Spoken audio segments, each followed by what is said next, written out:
الحمد لله رب العالمين والصلاة والسلام على سيدنا محمد وعلى آله وأصحابه أجمعين أما بعد يتودداتشه وندموجنا هتوج السلام عليكم ورحمة الله وبركاته.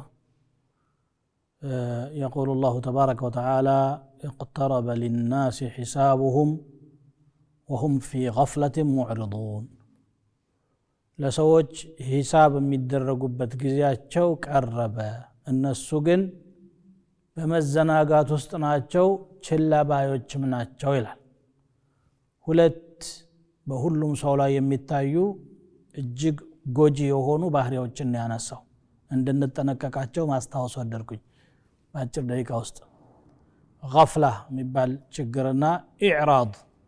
ገፍላ ማለት ችልተኝነት መዘንጋት ማለት ነው።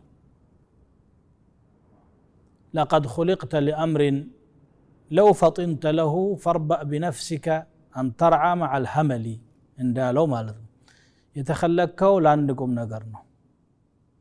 ስለዚህ ራስህን ኮስተር አድርገህ ተቆጣጠራትና ከሰነፎች ጋር ከመሰማራት ተጠንቀቅ ይላሉ አንዱ ሕክማ ተናጋሪ ማለት ነው። ይሄ አያ ሚነግረን አሁን ቅድም ያነበብኩት ማለት ነው ለሰዎች ሂሳቡ እየቀረበ ነው። ቂያማ ወደኛ በፍጥነት እየመጣች ነው። ምልክቶቿ ኦልሞስት አብዛኛዎቹ ተስተውለዋል፣ ታይተዋል፣ ተከስተዋል።